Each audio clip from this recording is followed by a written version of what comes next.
All right, streams up. So Mob Crush people and YouTube people should be getting their fix now. We don't have any sponsors this week or anything, so no one wanted to sponsor the September 11th episode of the Touch Arcade show. So Aww. rip.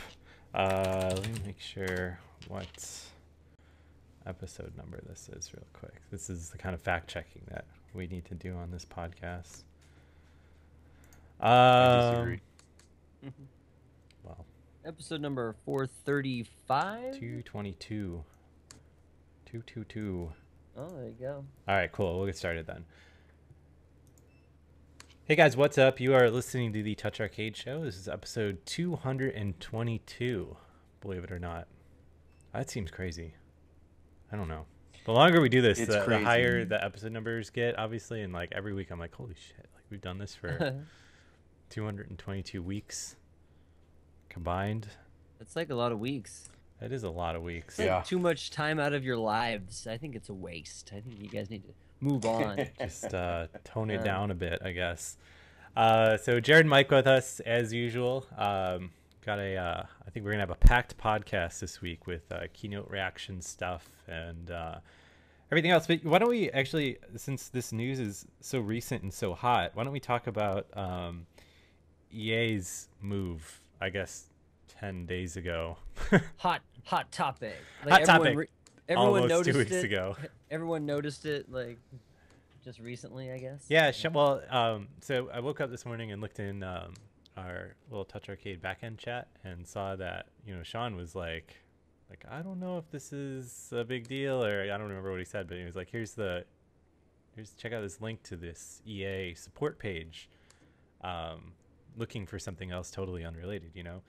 And so this EA has removed a ton of different iOS games from the App Store. Most recently, I guess they've been doing this, you know, for the past couple of years. Like around the same time last year, they removed, like, you know, the Mortal Kombat 3, I think another Burnout game, maybe some other ones. But the games that they have been removing, I think Command and Conquer was in there too. We're just kind of like, all right. You know, they were from that era of EA's mobile game releases where it was like they were trying really hard to bring over all their big IP, and I don't necessarily know how well it was really working. Like, you guys remember the original Command and Conquer release, where it was like you're really excited that you're playing Command and Conquer on your iPhone, but then once that kind of wore off, it was like, oh, this is just kind of a really sort of okay strategy game with a interface that's not great and everything else, right? So there wasn't a whole lot of reason to get too upset about you know, those previous games disappearing. However, this year has got some like insanely great games that they've removed from the App Store. So in the list, and I guess we can just go through all of them. So Bejeweled 2, Burnout Crash, Dead Space, Don't Fall Off, Flight Control Rocket, Fly With Me, Lemonade Tycoon, Mass Effect Infiltrator, MMA by EA Sports, Need for Speed Shift, Real Racing, Sims Medieval by EA, Skate It by EA, Spore Creatures, Spore Origins, and last but not least, Spy Mouse have all been removed from the App Store. So what sucks about this is that those are some games that, I mean, specifically speaking, Real Racing and Flight Control, I mean, those are early pillars of the App Store, right? I mean, like, it's hard to describe those games in a way that is like too lofty, I feel like, you know, because Flight Control, and I mean, were you guys even playing iOS games when Flight Control was the thing? That was so long ago. I think I was reading about it. You're reading about it? What was interesting about Flight Control at the time was that was in the very, I think that was released in what, 2000, super early 2009, maybe 2008, late 2008. I don't know. I think it might have even been after that. Really? I feel like it was really early. I don't know. I probably should have looked that up. Yeah. Oh, should we look up on appshopper.com? The greatest. Well, the problem is it's been updated so many times. I think App Shopper might not even have the 1.0 release. It says that this app was removed from the App Store on App Shopper. Well, rip. Well, no, It says, yeah, it was definitely in 2009. it says I'm March looking up 5th, old 2009. Yeah. March 5th, 2009. So that is, I mean, considering the App Store opened like late summer 2008, like that is about as early as it gets on the App Store in regards to like actual really good games. Because and at the time at the App Store, or then like everyone was trying to figure out like, all right, well, how do we make games that make sense on this platform? And line drawing as a control mechanic, like really hit it big, and it started with flight control, and a lot of the things that flight control did with, you know, like how it handled like drawing the lines and smoothing the lines and a bunch of other stuff like that, kind of paved the way for an entire genre of games that would have been like really big over the next couple of years. I mean, like line drawing as a control method essentially turned into the next big thing, right? I mean, that seems fair to say, right? Yeah. More or less. It became a genre for sure. Didn't Imanji even come out with Harbor Master not too long after that? Yeah. So yeah, I think Harbor Master came out 6 months or so later, maybe not that even that long. Pretty quick. But yeah, so line drawing was a thing, and it was all because of flight control. And additionally, like flight control is one of the first iOS games that kind of like gamers and the games media and stuff like that started favorably posting about, being like, hey, this is actually a really awesome game that you should get on your iPhone, because like this is the only thing that this is the only kind of thing that you can exclusively play on your iPhone that really makes sense at the time, I guess. Right. Maybe. And similarly, Real Racing, when it came out, was, and I should have looked this up, but I feel like it was the highest budget iOS game at the time, like ever. That sounds, yeah, I remember something like that. Yeah. If it wasn't the highest, like it was certainly like, it was one of those things where it's like, we have poured more resources or more something into Real Racing than any other game before, and it kind of showed, because at the time it came out between the 3G and the 3GS, I believe, because that was like one of the big things of why you needed a 3GS, because Real Racing was like, oh my god, check out these features and these video effects that you can only get on the 3GS. Look at that anti-aliasing. Yeah, something like that, where it was like, you know, you need the OpenGL ES or whatever. I don't really remember what the 3GS boasted that was so cool over the 3G specifically, but that was a serious benchmark game. And again, that was a game that really helped serve to legitimize iOS as a gaming platform. And eventually, I guess, what year did EA buy Firemint? I want to say like 2013? No. Oh, it was like 11. It couldn't have been that recently. You don't think so? Oh, well, again, something else we should look up. I'm fact checking this again. Well, good, because yeah, so Firemint eventually got bought by EA and then rolled into Fire Monkeys, right? Is their latest kind of spin-off sort of thing, right? That was well, they mashed up with the team. What was the name of them? Iron Monkeys or something? Yeah, something like that. The team that made Need for Speed got mashed together with Firemint, and now they're Fire Monkeys. Yeah. So yeah, it was a big deal at the time, and you know the May sale was a big deal. 2011. 2011. Wow. May 2011 is when EA bought Firemint. That was a long time ago. It doesn't feel like it is that long though. Yeah. I don't know, but yeah. So EA, I guess, eventually, you know, absorbed all their IP and just kind of slowly gave up on it. You know, it hasn't been updated in a while. I saw in some comments that like the scores weren't working right or whatever else, and I don't know. It just really sucks that these games that feel very historically important to iOS as a platform are kind of no more, right? Yeah, I mean, I don't know what you're supposed to do though, because you know, like the original Real Racing, for instance, is like, who do you pay to maintain that when everyone's playing Real Racing 3 now? Yeah. Or even if you're not a Real Racing 3 fan, you're probably playing 2 because it was leaps and bounds better than 1. So like, you know, the very original Real Racing historically is like a significant title, and it probably is still fun to go back and play even now. But there's like a cost associated with trying to maintain that and all that stuff too. So I don't really know what you do to prevent that, because if it's not making you money, it doesn't make sense to spend money to keep maintaining an old game Yeah. like that. But at the same Something time, it sucks. something that I saw as a suggestion on Twitter was that, like, hey, if you're gonna sunset these old games, like, why not just make them open source? Yeah, so someone else could put the work in to get it working or something. Um, that would be cool. I would also say Apple could probably step in and do something. Like, do you remember when they were like, I don't remember what it was called exactly, but it was like, this game's not compatible with the latest version of iOS software, but you can download the last compatible version or something like that. And it was basically allowing you to download older versions of games that worked with the iOS version that you had on your device. So if you had an old device that can't go to iOS 7 or 8 or something like that, you could still play like a version of a game you liked that worked with your current iOS, even though you're not able to upgrade. Yeah. So it seems to me that if they're able to do something like that, you could also do something that's like, oh, well, the original Real Racing worked all the way up through iOS 6 or something like that.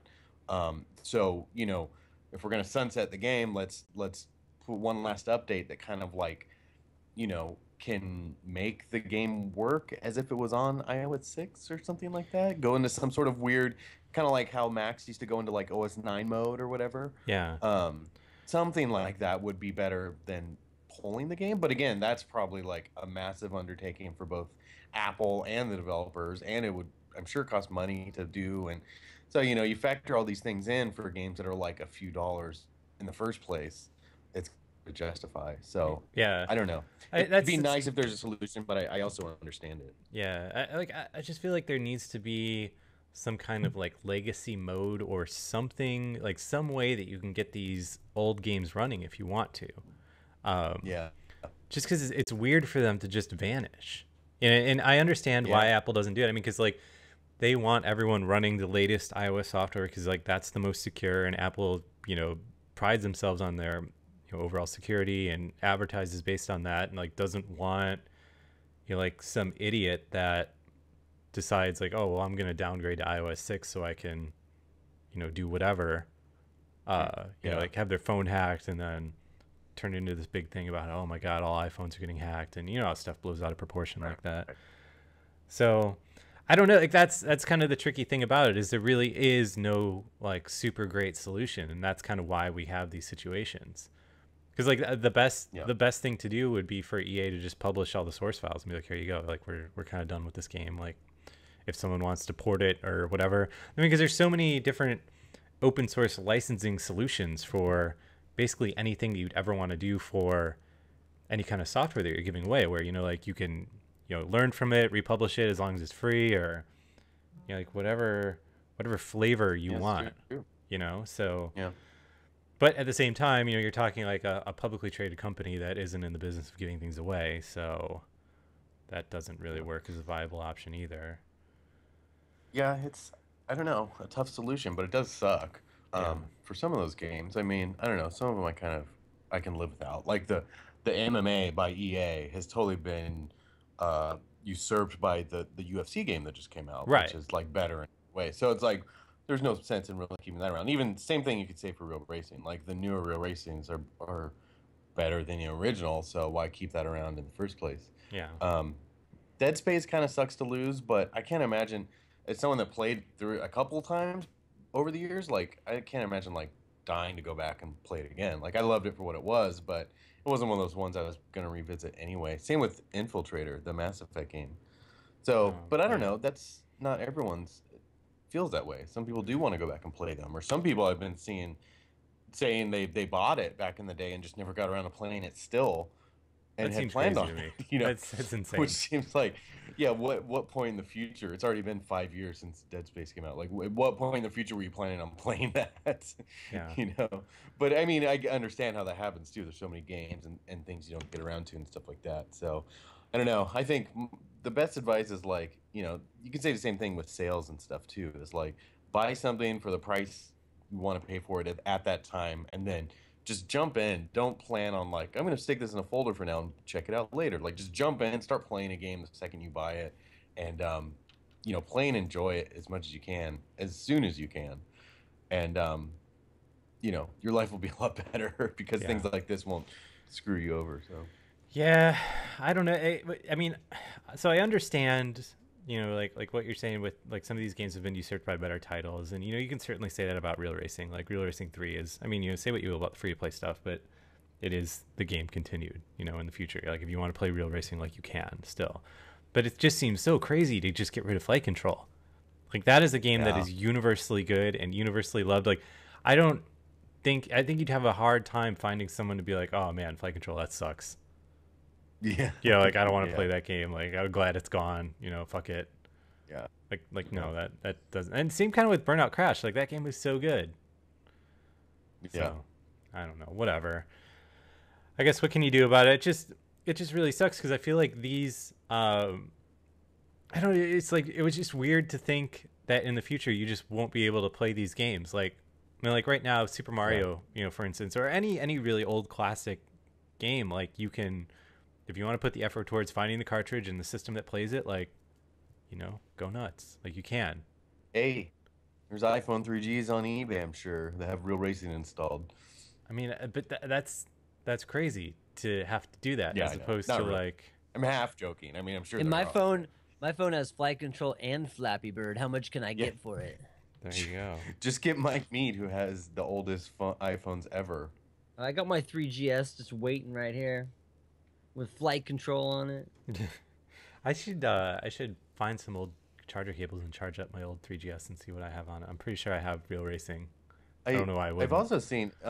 It seems like these are in purchase history too. So if you did buy them before, you should at least for now be able to download them to your device at least, even if they're not on the Yeah, App but Store. like what I'm kind of imagining is like, say you're like a child born in the late 90s or whatever, and like you're growing up with video games and all this other stuff, and you want to go back and like appreciate, like 80s video games, like you can.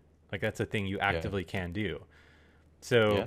say for instance, like, bring that time period forward like another 10 years or whatever, and you want to go back and like see what early mobile gaming was like you won't be able to, which seems not great. Yeah, it's digital. The digital age of disappearing apps. Well, I I think could see. we're going to see a lot more of this too. Oh yeah, it's only going to get worse. I mean, we're still really young in the whole like digital age of gaming. Not even just with iPhones and stuff, but like, you know, things that came out on the digital stores of like the 360 or the PlayStation 3 and stuff like that. That don't get carried over. Or there's no way to emulate them on newer systems or stuff like that. Those will kind of get lost to history too. Although I guess technically you could hang on to your 360 and keep playing those games. Yeah. But I don't know. I think someday, eventually, it'll be like emulators will bring these games back, kind of like they are for a lot of the older systems. Like, yeah, you can go out and track down old systems, the actual hardware, but a lot of people don't.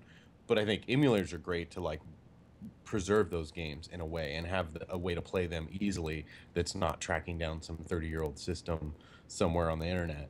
Yeah. I think the same thing could be done for iPhone games too, especially with things that are like built in like Unity and stuff. Like Unity runs in a web browser, so it's like if you really had to, you could, I guess you'd maybe need to get the source code and stuff for certain games that maybe EA wouldn't want to give up. But I think in some way you'd figure out in the future there will be a way to kind of preserve these games somehow, Yeah. or Yeah. not, or maybe they're gone forever. I don't know. Hopefully. I mean, I seriously hope so because like I was kind of saying on Twitter, like if you were putting together some kind of like video game exhibit in a museum and you wanted to cover like iOS stuff, like flight control would be in there, Screwed. like Yeah. Yeah.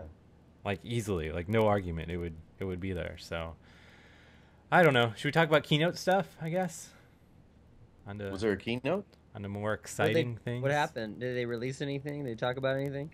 Yes. So I guess we can go through point by point, see how much you guys care about all this stuff. So Okay. WatchOS 2. What do you guys think? I'm actually excited for it. Because the watch, I like my watch and stuff like that, but it doesn't do a whole lot Is it for me. still a daily wear for you? Like, do you have it on your wrist right now? Most days it is not on my wrist right now. Yeah. Most days it is, especially if I'm going out or something like that. But some days I wake up and don't put it on, and then if I don't put it on first thing in the morning, chances are I'm not gonna put it on later in the day. Yeah. See, my Apple Watch went from the days like I don't wear it, I do kind of miss it. yeah, mine went from a daily wear to a I'm going out, I'm gonna put it on, to only putting it on like when I went out running, to just kind of having it sit on the charger on my bedside table, because Yeah, I mean, like, Apple Watch. we've talked about it a ton before. Like, it just honestly like doesn't really solve that many problems in its current iteration. Yeah. I mean, like, when they were first demo, it's one of those products that demos really well in a keynote. Like the stuff they were showing in the original Apple Watch keynote was like, oh my god, I have to have this. Like, how can I live my life without being able to like turn my lights on and off on my watch? Like, that's just amazing, Yeah. right? But in actuality, when you get the Apple Watch, it's like, all right, well, the Philips Hue app sort of works, but it takes so long to load that you might as well just pull your phone out of your pocket and use the Yeah. phone Well, app. part of the problem for me is like, I'm sitting in a chair next to my phone all day, every day. So like, I don't need an easier way to get notifications. My phone's like right in front of my face 90% of the time. Yeah. So, so it's like, but when I go out and stuff, it's like, say I don't have my watch on and I go out, it drives me nuts because I'll pull my phone and I'll be like, my phone rang, or I got a message or a notification. Like, I didn't Yeah. feel it. I didn't do nothing. You really miss getting that tap on your wrist for things. And it is really handy when you're out and about and you're doing things where your phone's not always like in front of your face. Yeah. So I don't know. I think for us, we're like kind of special situations where it's like, yeah, at home at your desk when your phone is sitting right there, it's not like a huge benefit. But I am excited for the new WatchOS that allows like native apps and stuff like that, because then now we can finally see what kind of interesting things people can do with like more being able to use the watch more. So Right. Like, what I'm excited for to see with native app, and this could bring me back to wearing my Apple Watch every day, is like if native apps load way quicker, like then it would make more sense to use the Apple Watch more. Because like even on the current Apple Watch, even loading like glances and stuff like that isn't that fast. It's all slow. It's super slow. I never use anything. So for my watch, it gives me notifications and it tells me the time. Yeah, and I think the reason for all that is because, like, all right, well, it's doing all the processing on your iPhone and sending stuff over to the Apple Watch, right? Yeah. As opposed to if that was kind of backwards and the processing was taking place on the Apple Watch, but it was just kind of like pinging your phone for like data it needs. Like, maybe that's way better. I mean, I guess going back to like my Hue light bulbs example, like if the Hue app lived on the Apple Watch and I could just load it up and like all it needed to do was like send the lights off command to my phone instead of loading the whole app and UI and everything, like maybe that would solve my problem. I don't know. So I guess WatchOS 2, I'm still not like super hopeful for like any really cool game experiences on it. Yeah, I don't know. That ship might have sailed, but you never know. I guess we'll see. I mean, it seems like Apple's been selling just a ton of them. Every time I go, there's an Apple store kind of sort of near me that's in an area that I go like out to eat quite a bit. And I always see people walking out with new Apple Watches, like always. Yeah. It's like seeing people walk out with Apple Watches is like the new seeing people walk out with iPods back in the day. Yeah. So I mean, they're selling like them. yeah, they're selling them, and they really just, the full potential hasn't been realized. So it's kind of hard to judge this first year of Apple Watch. But I don't know. I think things will get a lot better, and I also think you could tell during the keynote too, like that it really is like Apple considers it a big deal, but not as big a deal as everything else. You know what I mean? Like it's still very much kind of like a side accessory sort of thing. Not that they don't take it seriously or anything like that, but you can tell it's not a main device at all.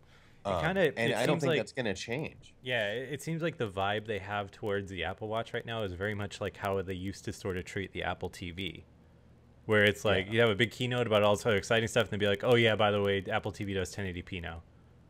Yeah. Kind of thing, I also don't think like we'll ever get to a point where it's like you don't need anything but this watch. It does everything all on the watch or anything like that. I think it'll always be a companion sort of thing. Well, I mean, even though I maybe think someday you'll be able to maybe use a watch without yeah. having an iPhone nearby and stuff like that. But I don't think they'll ever position it as a product that's like, this is all you need. It's all this watch and it does everything and it's great.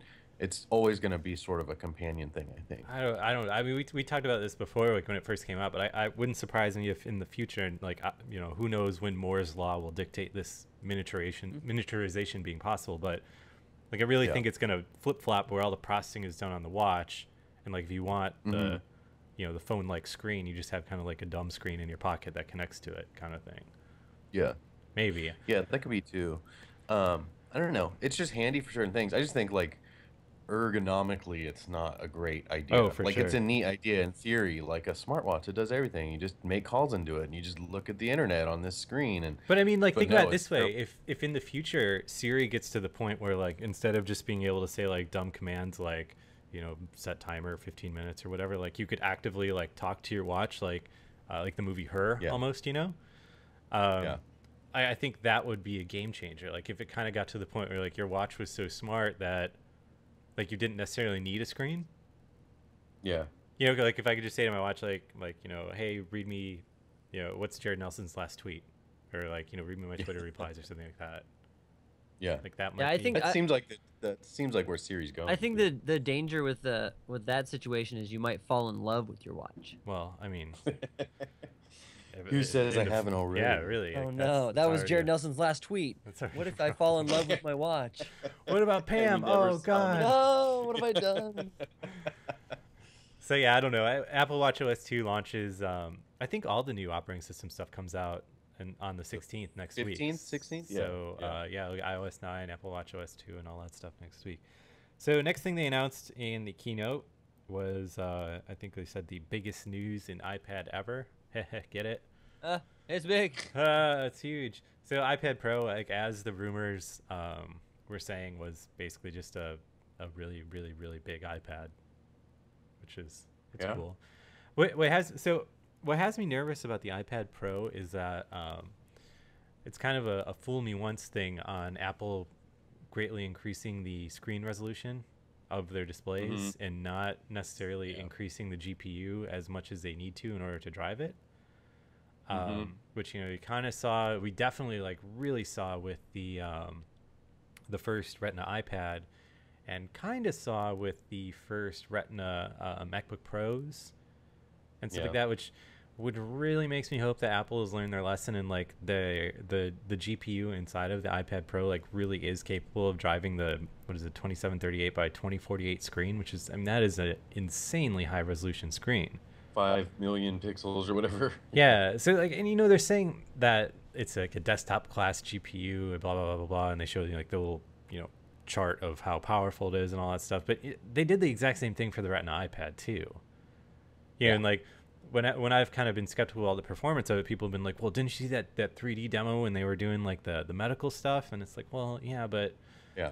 there's a potentially a world of difference between like rendering one really nice looking 3D model and rendering an entire 3D world with like all the logic behind the game and lighting Yeah. effects and I thought know. it was pretty telling that they didn't demo a game on it. yeah. And some people have said, oh, well, it's because they're really positioning it as this kind of like professional device and stuff like that. But at the same time, like nothing is better than games for showing off how powerful something is. Yeah. So it seems strange that they wouldn't show off a game on it. The only thing I can think of is that it can't push that much on that kind of screen that's that big very well yet. Like it probably does okay enough to get by and stuff like that. But if you're running like a big 3D game or something, it's probably frame rate's probably not great. You know what I mean? Everything Yeah. about the like that I think of the first Retina iPad, for performance wise, I feel like this iPad Pro is going to be that way too. At least for now. I'm sure it gets better with the next revisions and stuff like that. So I think I don't skepticism know. is totally warranted. I mean, like, Yeah. I've seen some videos from the hands-on time, and it had, like, I guess the games they had on it were like Geometry Wars, the new Geometry Wars and stuff, which seemed to run really well. But again, that's kind of a simple game comparatively. Well, So, I don't know. Geometry Wars is pretty. I mean, there's a lot of crap going on, and it lives and dies by running smoothly. yeah. So I actually think that's not a bad demo game to show, but I don't know. We'll see. We'll see what happens. Are you Imagine gonna? try and get Imagine, one. imagine playing a flight control game on there. Oh, Only. too bad You'd you be just can't. you'd be just both hands are like just going nuts on a huge screen, like Minority Report or something. I Gesturing can't screens. imagine going back to that real quick. I can't imagine that they're not going to like try and continue the Flight Control brand with like a new game or something. Because Flight Control Rocket really didn't do well. But I think it was jarring for a lot of people. There's too much different stuff going on. It wasn't as pure of an experience and stuff. But I think if they were like, hey, let's make Flight Control 2 like an actual sequel, and just made it like Flight Control 1 with like tons of new maps and maybe a couple new mechanics, I think it would do really well. So I can't imagine they're totally going to abandon that brand. Yeah. Then Yeah, again, we'll see. So iPad Pro, I don't know if I really want one. I mean, like I'm pretty happy with yeah, my existing iPad. Like, I feel yeah, like it's a artist's tool. It's something to look at for for designers that really all the artists, the digital artists that like their little stylus pens and things that like to well, because that there's like a few monitor, those things are a few $1,000s, right, for yeah, the like the Cintiq or whatever, yeah for the fancy the stuff. I top mean, tier ones. I mean they have. I think you're using like pro software and stuff also, but Yeah. yeah. I don't know if it'll be interesting to see what companies like Adobe, because didn't they demo like it wasn't Photoshop or anything, but like Yeah, some light it, version of Illustrator and another light yeah, version of Photoshop kind of yeah, it's thing. sort of a light everything. Yeah, but you wonder what other companies are gonna do for. I don't know. It just seems a little bit niche for such a giant. I can't imagine. I know people who love their iPhone 6 Plus and they love their iPad Minis. Like their Yeah. iPad Mini Retina Minis, and then I don't hear a lot of people talking about their regular iPads much Well, anymore. I mean, the Right. regular iPad is old enough though that it's like not Yeah. really, it's just gotten faster and kind of better and slimmer. So I like, guess the iPad Air, you hear people saying that they like yeah, stuff on it. I'm Yeah. Yeah, they I'm didn't really even bump up the curious. normal iPad this year. Yeah, well, that kind of makes me wonder if this isn't the new iPad and they're kind of like slowing down the iteration of the hardware because like Yeah. if this was kind of the iPad event where they bumped the iPad Mini and released the iPad Hmm. Pro, like is the iPad Air 2 going to be the iPad for 2016? Yeah, Yeah, is that I those think three so. size factors, or those three whatever is the I mean, maybe small, Yeah, small, regular, and large? because it wouldn't make a whole because yeah. doesn't don't they haven't they historically done the iPad event in like April-ish? Back in the day, Like they the very used to. first, like the Yeah. very, that was, remember the drama because they came out with an iPad in like October or something, and then they came out with the Retina iPad. The first one ever was like March or April or something. And so people were like freaking out, being like, "Oh, now it's going to be every 6 months they're coming out with these new iPads." But that didn't end up being the case. They just did it that one time. Yeah, well, Um, no, but I feel like they typically do like the event with the new iPad kind of like early in the year, right? Am I No, imagining the event things? with the new iPad the last few years has been after the iPhone event, and which is Yeah, usually in it's always been September. The I a month later, like usually Yeah, after lately. usually October. I must be thinking of the iPad 2 then. I think you're I don't remember. The It, two and the three, I believe, were in like early there's year, been so many of these that it's hard to keep track of them. which is weird. Yeah. So I guess I mean that seems like a pretty clear signal then that like this is just the iPad lineup for Oh yeah, it looks like holidays just through looking next at year. Mac the buyer's guide on Mac Rumors. They show 2010, 11, and 12. It was April, March for the Hmm. Okay, those so three that's years, that's and that's what I was thinking then it of. Yeah. was October, November, October for the next 3 years after Mm, that. Yeah. So So they then switched it. it seems so. I mean, is there any reason to? It seems insane to think that they're going to do another event this year to announce a new iPad, like a new That regular no size way. iPad. that seems like it'd be it for the iPad's And news, right? it Yeah. also seems crazy to think then that like if they're going to try to push the iPad Pro, is like, oh my god, this is like the top end iPad, like that they would like if they're off schedule of their events that they would do something early next year for the iPad Air 3 or whatever. Like that seems unlikely too, right? I think so. I Yeah. think that the Air 2 was such a great leap and such a good kind of like combination of all the great hardware and like, screen and software and everything going all together. It was like a really good blend. I don't think it's outdated yet. I think it's fine that they sell that one for another year, especially because they didn't bump up the Mini last time. So now the Mini is on par with the Air 2, which is now the current normal iPad anyway. So it's sort of like those guys are comparable again, which I think is good. Yeah. And then now the iPad Pro is like the big beefier one or whatever. But I don't know. It'll be interesting to see how they refresh the lineup next year. Well, But I think yeah, keeping the iPad Air 2, the normal iPad, I think is fine. I think it was powerful enough and that it didn't need to be bumped up and outpace everything even more. yeah, and you know, like kind of reading between the lines further of what Apple does and what they say on their investor calls and stuff like that is they're not seeing the kind of turnover on the iPads like they do on iPhones. You know, like people don't Right. rush out every year and buy the new iPad like they do the new iPhone. So No. it really wouldn't surprise me if they kind of like really throttle back on like the iPad revisions, Yeah. maybe even, you know, and just being like, well, you know, this is the new iPad. It runs fucking everything, you know, like, I mean, because like when you think about it, like I know tons of people still just have the iPad 2, you know? Yeah. Yeah. And especially with what they've been doing with like the iPad Mini and stuff like that, and still, they're still selling the 1024 by 768 iPad Mini for cheaper, right? I'm not imagining that, am I? No. No. Well, they The were. original iPad Mini, No, like they no longer sell the iPad Mini 1. They do sell number 2 and 4 now. right. That's what I'm thinking of. The cheaper, like lower spec one, they're still selling. So it's like, Yeah. it almost doesn't make sense for them to keep pushing the top end of this hardware if like the baseline is still the people that just walk in and like, I just want an iPad, give me the cheapest one. Yeah. You know? So I don't know. I'm excited for it just to kind of check it out and see it and kind of experience the 4-speaker system. I think that might be interesting because historically, like speakers on iPads suck, like real bad. Yeah. So yeah, you know, I also released like the stylus and the keyboard thing for the iPad, which kind of really just, you know, go to Mike's point of they're just you know, really targeting this kind of like, I guess, artists, students, etc. Yeah. Which is kind of interesting to think. I mean, like, could you be a student going to college and like skip buying a laptop because you're just getting an iPad Pro? Like, is that Maybe. conceivable? I don't really see why not. I mean, I guess. I read that is it the Apple Pencil? Is that what it's called? Yeah. I was reading that someone's was saying it is very responsive, like on the iPad Pro, like the actual drawing and everything is very I'm sure it's very awesome.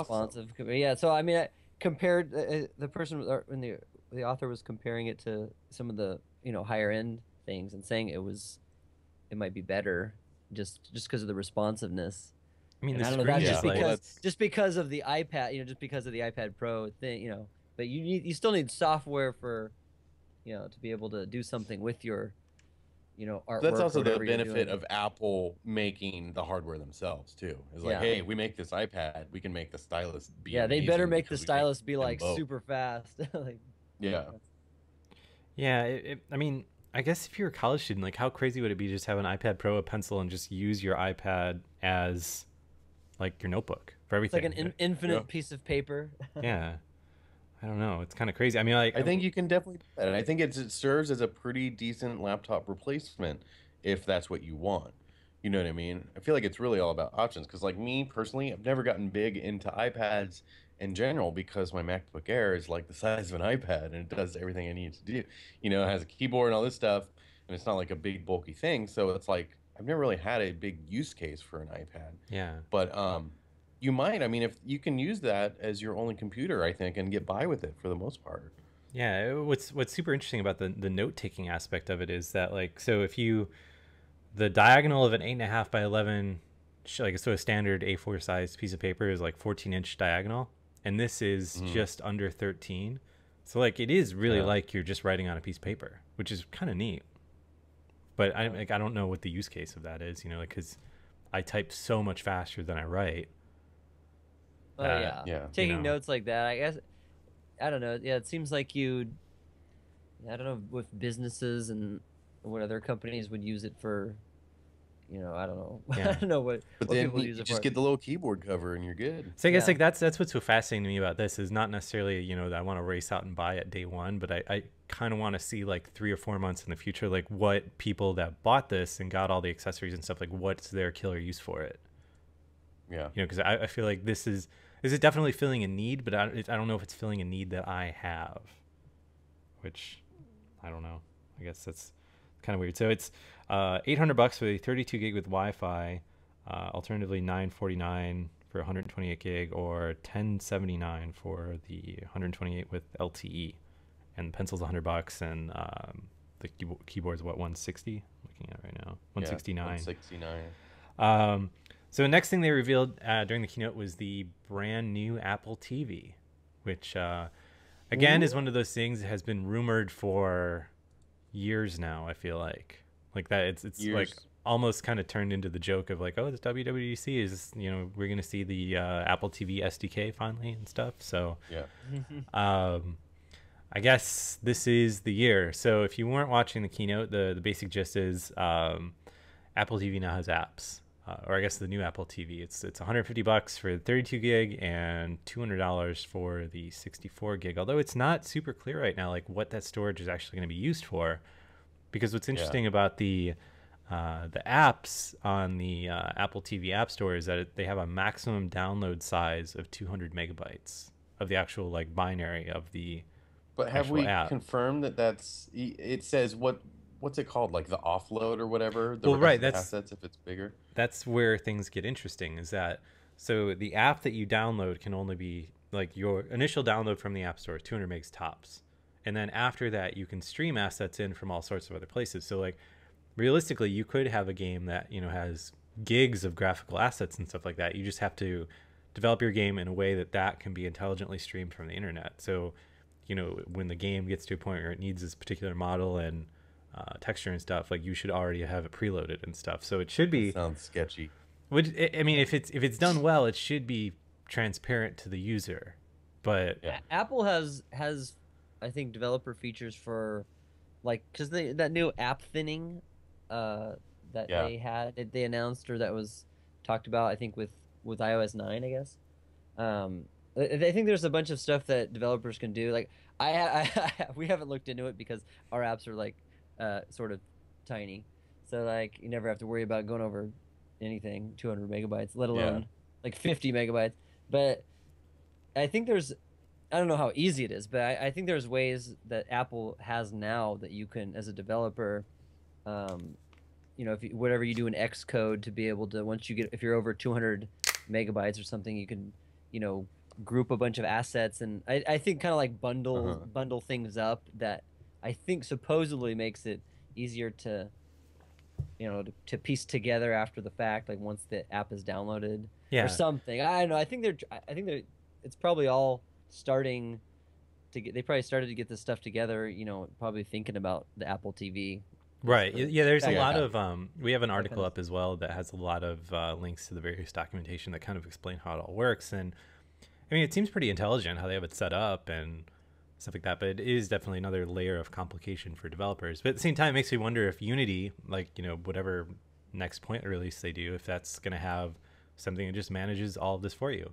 Yeah. Where it's like, all right, well, here's, the Unity streaming bundle or whatever other weird thing they want to call it. Like, I think that the people that are going to actually need to figure this out are not the individual developers, but the people making the, different platforms that developers are using now. So yeah, I've seen a lot of tweets from developers that without investigating anything yet, I just see all sorts of somewhat confusion of what the limits are and everything of what you can do, and like save files and that kind of stuff. Like what can you save to the device, or how much space do you get that developers have access to, or that kind of stuff. And I feel like once people start getting whatever their test devices or anything, people will explain it to us. Well, what drove me nuts about all the reaction to this shit following the keynote was like, oh my god, like, could you be more of a negative Nancy about all this stuff? Like, you say what you will about Apple, but like, they're a smart company that knows how to do things.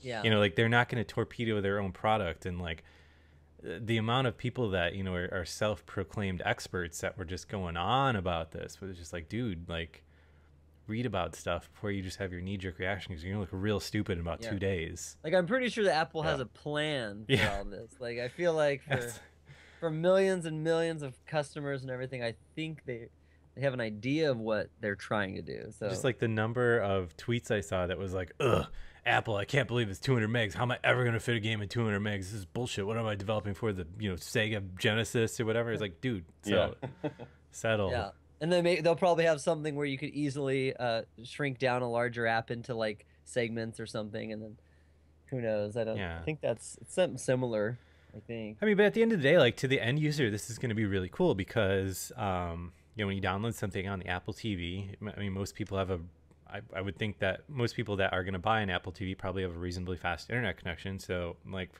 what I have at my house, like, even a 200 meg app only takes, you know, like a minute or something like that to download, probably way less. And then I'm just in and playing instead of, like, you know, waiting for 2 gigs of shit to download or whatever.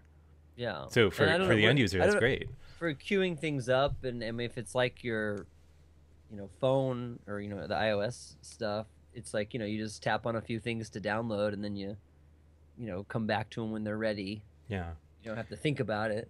But I mean, you're not waiting. I think in the next, so Apple is doing some kind of like weird raffle thing, like what they did with the Apple Watch for developers to get the hardware in their hands and stuff like that. So I think as soon as those ship, like you were saying, like all of these questions will be answered. Like as soon as someone does like their first little Hello World app, they'll be like, oh, all right, this makes so much sense. All right, here's how it works. Exactly. And So, I'm curious about the remote, how the responsiveness and everything. yeah. So that's Me kind of too. the Remote other seems new thing. interesting. The remote has like, so imagine if you haven't seen it yet, you should just load up apple.com and take a look. But like, it's got the top, like maybe third of it is a glass kind of surface, like the surface of an iPhone, and you can kind of move your thumb around and almost like a cursor, but not a cursor on the screen using the trackpad. And then there's I guess for games and stuff, it has all sorts of like tilt controls and accelerometer stuff, like basically the stuff that's in your iPhone. So that'll be kind of interesting to see how that all works out. But during the keynote, they showed like Crossy Road playing 2-player with one person using the Apple TV remote and another person using an iPhone as a controller. Yeah. So Yeah, I think it's interesting to think about like that remote control, because you know, if you're going to make a game, say you want to just make an Apple TV game, it's going to have to work with the stock remote, because the Apple TV supports MFI controllers too. right. So you start thinking like, oh, rad, you know, we can put anything on there because you have a full remote and stuff like that. But I think it's like, I think it's like on the iPhone and iPad too, where you can't just release a game and be like, hey, it requires a controller. Sorry, it's got to also have touchscreen controls too. Yeah. So I'm assuming it's going to be the same with the Apple TV, where it's like, yeah, you can release a MFI controller geared game, but it's got to make sure it works fine with the Apple remote too. Right. And so I think that'll be an interesting problem, and I don't know if it'll be limiting or not, or maybe it'll lead to some really innovative sort of things, because the remote itself is pretty interesting. It seems like it's all the touch stuff is really thumb powered only, which I think is kind of cool. So Yeah. I don't know. What's been kind of And not even from a gaming perspective, I'm excited to use it just to navigate the Apple TV, because right now doing that sucks. Oh, dude, like the Siri worst. search across all the different streaming providers That you is have, like that awesome, is a yeah. game changer. Like if they released the Apple TV that had nothing but that, I would have bought it. Yeah. You know, like You know what's no funny fucking is like question. we've been talking about an Apple TV with apps and games for years and years and years, but now they finally come and announced it. I'm like, I'm more excited just to have a better Apple TV for like watching Seriously. Netflix and stuff. Like, Well, dude, I'm more 'cause, like, excited for that than gaming. As they've released more different kind of like streaming services that you can go through, like, dude, it's a nightmare now to find something that you want to watch, because like now I have so I guess There's like 50 icons and like yeah, well, I mean, but like primarily, so I use Netflix, Hulu, HBO, and Showtime, I guess, or the like And the WWE well, yeah, and network. the WWE network. But like, I lose all the time. Like, oh, where was that movie I was watching? Was it on HBO? No shit, it was on Showtime. Yes, Or I well, no, hate actually, that. it was on Netflix. Like, Hate that. it's gonna be such a game changer. Just be like, Siri, load up, you know, whatever. So that's really cool. What's been kind of annoying too about this announcement is the amount of people that are just racing to post these like ridiculous think pieces about how like Apple has failed at making a game console and like all this crazy shit when it's like I don't so what I think the customer base for the Apple TV is going to be is like people that want a better Apple TV, and then it's going to kind of be like the iPhone where it's like, oh, this also plays games, that's cool. Because like that was Yeah. my I feel like my girlfriend is like the perfect litmus test for a non-gamer, like what she'd be interested in. Like I had the Keynote on and she was that was like basically her mental thought process was like, oh shit, like way better Apple TV, that's awesome. Oh neat, it plays games, Yeah. Yeah. you know. I think it'll be a good thing for that people to give to their parents for Christmas, for the Yeah. get them an Apple TV because they have iPhones or something, and they can, they're maybe used to that kind of thing. Just But I think it's the same. uh, It's the same argument with everyone that was like, "Oh, the iPhones are out. Like, sorry, handheld game systems, you're done." You know what I mean? And that's been a argument for years and years and years now. And finally, I used to buy into that too because I saw how awesome the games could be on iPhone, and everyone has them, and it just sort of made sense. And I don't doubt that it eats into that industry a little bit, but they're just two different things. And one doesn't have to fail for the other to succeed. They can coexist. right. You know what I mean? So, if you're a gamer, chances are you have a console of some kind. Like, I have had consoles my whole life. And then that will never change because I like playing video games. And just because my new Apple TV can also play a lot of games, I doubt I'm going to be like, I don't want a console anymore. There will be people out there like that, but most the people that are gamers aren't going to be like that. So I don't think it's like a big deal. And I don't think people are right in being like, oh man, Apple TV, it's not going to spell the end for console systems, like like it should or something. Like I don't think it Yeah, should. that, So the logic just seems weird. Like there will be a yeah, market just for like all of these things. Like it will be fine. yeah, just like I don't want to get rid of my 3DS, even though I have more games than I can shake a stick at on my phone. Yeah. They're two different things to me, and same with my Apple TV can play a million awesome games. That's great, but it's not going to be a replacement for me sitting down and playing like Grand Theft Auto 5 or like Fallout 4 later or whatever. It's not a Right. replacement for that. So I don't think it's a threat. It's just something different. Yeah, so we'll see. What I'm most curious of with the Apple TV is like what difference does the storage make? Because like so Yeah, I if don't you know. can only have a maximum of 200 megs in the actual like download size of the app and everything else is streamed, like what difference does it make you have 32 gigs or 64 gigs? Because like either one you have, like that is so much space, it's ridiculous for the Yeah, amount of I crap don't that you know. could get That's installed, interesting. So it really makes me wonder, and I can't wait for developers to start getting these to figure out like how it handles like the caching of resources and stuff like that. Like maybe games load faster if you have the 64 gig one because it can save more stuff locally before it needs to download it again. Yeah, Like that could be. I I don't don't know. know. It's interesting. So we'll see how that all works. I don't think that they will begin shipping in late October, so no real kind of specific date beyond that. So hopefully developers get it before then. Like most of our questions will be answered in the next few weeks, but we'll see. So I guess the climax of the event, of course, was the iPhone 6S and 6S Plus. Whoa. Wow. sorry. Yeah. Which That was more of me like getting punched in the stomach, if anything. Uh-huh. Uh-huh. punch in the stomach because you need to buy one. No, for the climax. That was my climax sound. Wow. That was for all the fans out there Wow. that just Thanks. left. So I feel like it's hard to get excited about the S model, and this is another case of that this year, I think. Really, I'm actually quite excited. Really? All right, Wait, so what, like, what are you yeah. talking about? the iPhone 6S, idiot. Oh, I wasn't paying attention. I was thinking about my climax. Hey, I might get a 6S. Hopefully you do. So you can have I something would- that's on should. iOS 9. I'm Replace curious about this your whole 3GS. pop and pull. What is it? What do they call that thing? Pop and peek. Yeah, pop and peek, the 3D Yeah. touch stuff. So I guess real quick, the new things that the iPhone 6S has and 6S Plus over the iPhone 6. It was also going to come in rose gold, which is kind of a pinky color.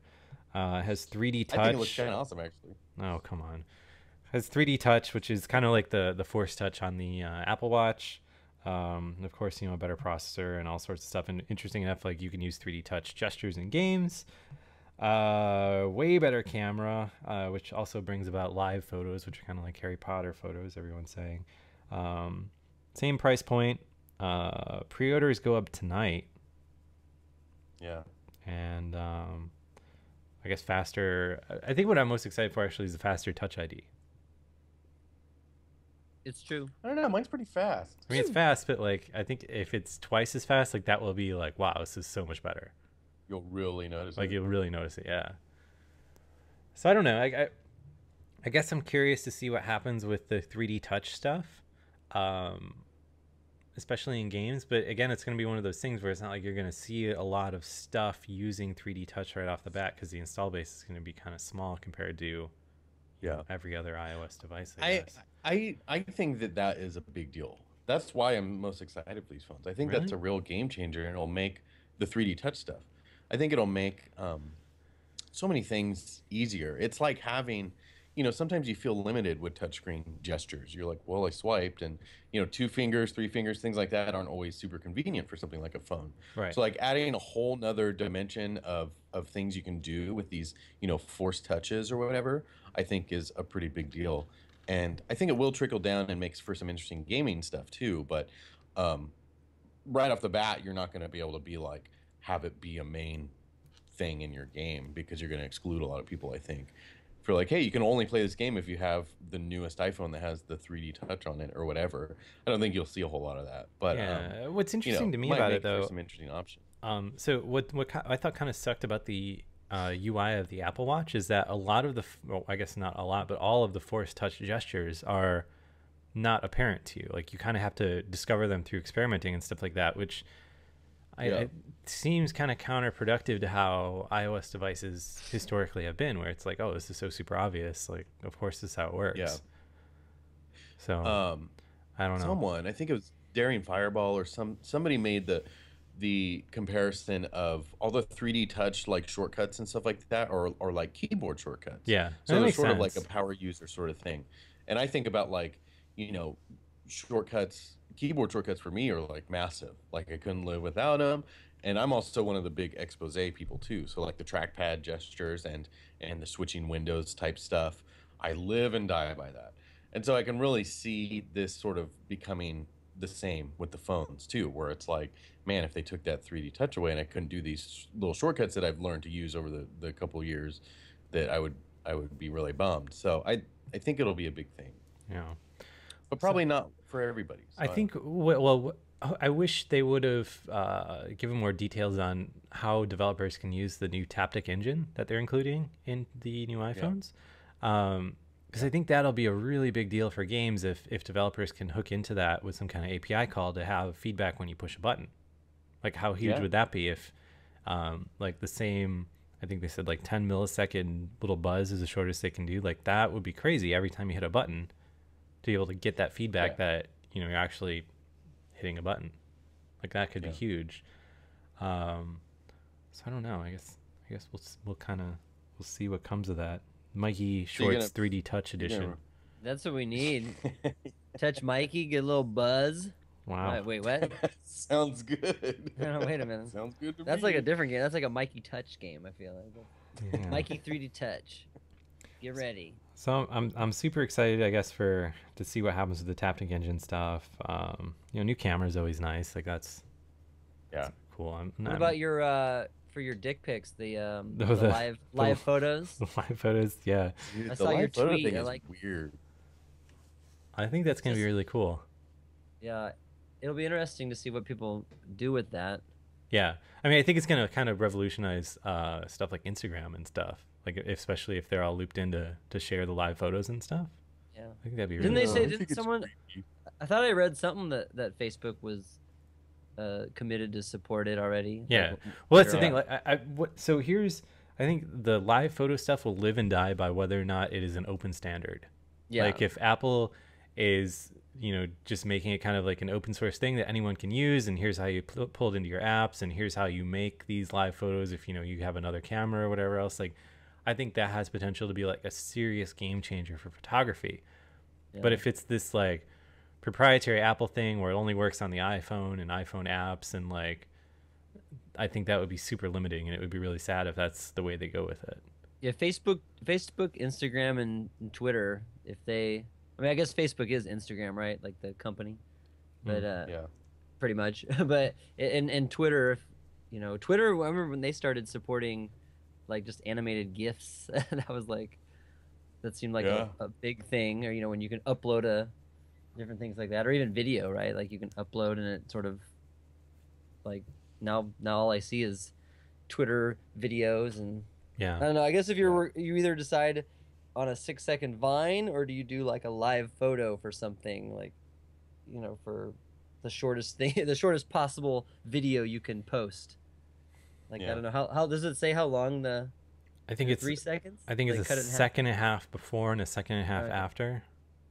not Yeah. bad. So like 3 seconds. So like half a Vine. Yeah. But So I think people, that extra context is going to be amazing for photos, though. yeah, like Really. so I'm just gonna yell for a second and a half, then have a straight face, then yell again for the second half. So my photo will be nice and calm until they I'd watch that. hit play, and I'm screaming. So another interesting thing that Apple is doing this time around is they are doing their own installment plan for the iPhone, which Yeah. I'm kind of like really lukewarm on these because they, Really? yeah, like I don't think that they're a good deal at all. Really? Because like it seems like they are, right? Because like initially you look at it and you're like, oh my god, an iPhone for $30 a month, like sure, that's amazing. But the problem is it's assuming that, so you're buying a new iPhone every year, right? After 12 months or whatever, you're turning your iPhone in, getting a new iPhone, and presumably like re-upping your contract or whatever. Yeah. Yeah. Yeah. But in order for that kind of math to all work out, you need to assume that the value of your phone will always drop by more than 50% for you to come out on top. Mhm. When that's really not the case, because like if you buy your iPhone outright, 100%, and use it for a year and get it unlocked and then sell it, like you will always sell it for more than 50% of its value, 100% of the time. Yeah, that's true. So like say for instance you buy an $800 iPhone, you pay for it in cash, you get it unlocked and all that stuff. Next year you can sell that iPhone for at least $500, if not closer to $600, as opposed to getting the equivalent credit of like $400. Right.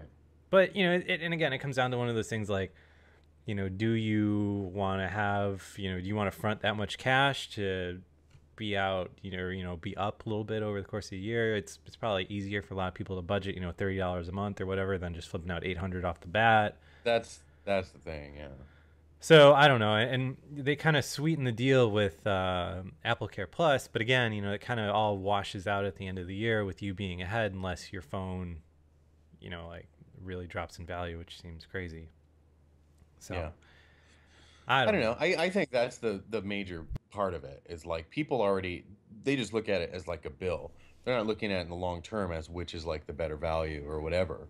Yeah. Because they're already used to paying a monthly bill for their phone and their plan and all that stuff. But the fact that they don't have to sign up for another 2 years or be locked into anything, I think is compelling.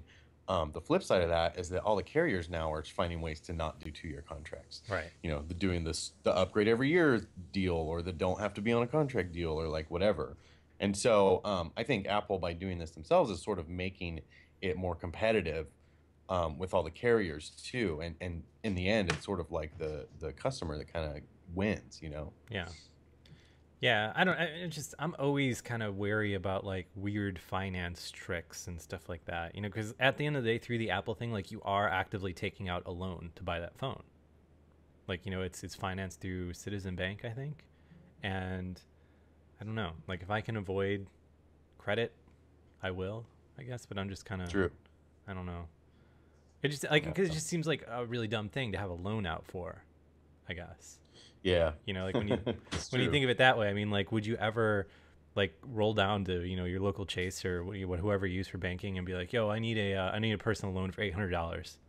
I'll pay it off over the next 2 years. No, but there's cash advance places. There's like Rent-A-Center where like people get a new HD TV on paying $20 a month, even though they're paying like 30% interest. So yeah. And I mean, I guess at the end of the year, like it's not that crazy of a raw deal, like you're basically, so I guess if you do this for like every year, you're potentially losing out between like $100 to $200, and so every 2 years, it's $200 to $400. So it kind of adds up if you're going to do it every year. Yeah. Because that's kind of the thing is like people that I've talked to that have been like, well, I'm just going to do it because it's easier. Like every year I don't need to worry about it. But like if you are committing to doing it every year, like you are just compounding how much you're wasting by not being smarter about selling your phone. Right. So I don't know. And another thing to think of too is like it is not hard to sell an iPhone. Like you can list an iPhone on Craigslist, have some idiot come pay you cash inside of like 3 hours if you live in a metropolitan area. Yeah. So, or I guess I shouldn't say some idiot, but some Craigslist or some sucker. Someone will eventually come and give you cash after many idiots emailing you, trying to give you less or interesting trades or anything else. Oh so. God, yeah, I hate that. So yeah. So I don't know. I guess that's the keynote. I mean, for me, like obviously we're gonna get the new iPhone. Totally, Apple TV is a day one purchase whenever that comes out. Same. Really want to. I'll get the Apple TV too. Yeah. Also. Really want to try out the iPad Pro. Yeah. And then I guess fuck around with WatchOS 2 and see what comes of it. Yeah, the Apple Store trip is probably in order for that iPad Pro. Yeah, totally. That'll be a fun demo. Yeah, like whenever they get them up, like I will be first in line to go check it out. So I don't know. So I guess we're running kind of long now. That's the drama of the week and the keynote. We didn't talk about any games. What? We can talk about them next week. Is there any games, any quick games that we need to tell people to go get? Did you want to talk about a specific game? Oh, I don't know. I've only been playing a couple. Nah. I don't even play games. Wow. All right, guys. Well, thanks for listening to this week's episode of the Touch Arcade Show. If you want to send us an email, it's podcast@toucharcade.com, or, of course, leave us iTunes reviews. That's always fun. If you aren't watching us on Mob Crush yet, you should do that. It's mobcrush.com/toucharcade. It's a lot of fun. And hopefully this keynote episode kind of gave you some kind of insight on what you are going to buy, I guess. And if you want to tell us what you're going to buy or how much you hate everything about whatever. Yeah, you can just send us an email and let us know. So anyway, I guess that's this week's episode of the podcast. Thanks a ton for listening, guys, and we'll be back next week with another exciting episode of the Touch Arcade Show. Cool. All right, thanks for watching, Mob Crush people. It's been real. As always, and YouTube people that watch it way after the fact. So have a good weekend, everyone. And just keep an eye out for it. We have a bunch of streaming plans for the weekend. I think I saw Carter talking about streaming some stuff and everything else. So see you guys later.